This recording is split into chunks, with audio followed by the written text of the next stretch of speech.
And the growing conflict in Iran is having impacts on the Hampton Roads farming community. Yeah, Derek Lytle spent the day at a farm in Chesapeake learning how the conflict is already putting a major dent in farmers' bottom lines.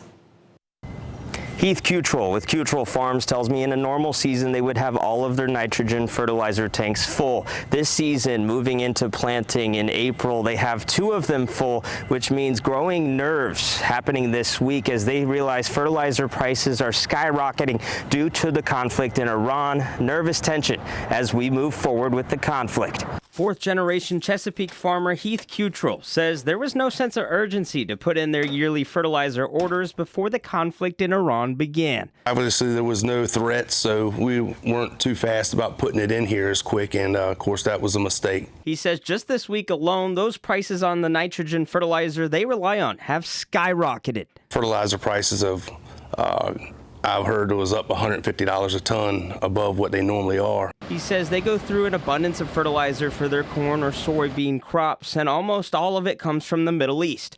With the closure and threats to the Strait of Hormuz, the only passage from the Persian Gulf to the open ocean, farmers are on edge. Picked the phone up and asked my guy that I buy fertilizer from, did he accidentally store me some? And he told me, heck no.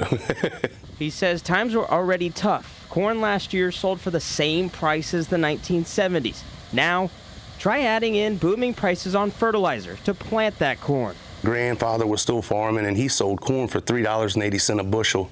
2025, we were selling corn for $3.80 a bushel. So if that doesn't wake somebody up. Cutrell says farmers are tough, but believes if the conflict lasts several months, let alone a year, things could get bad quickly. We have a lot on the line from day to day, and at nighttime, sometimes it can be hard to sleep. Derek Lytle, 13 News Now.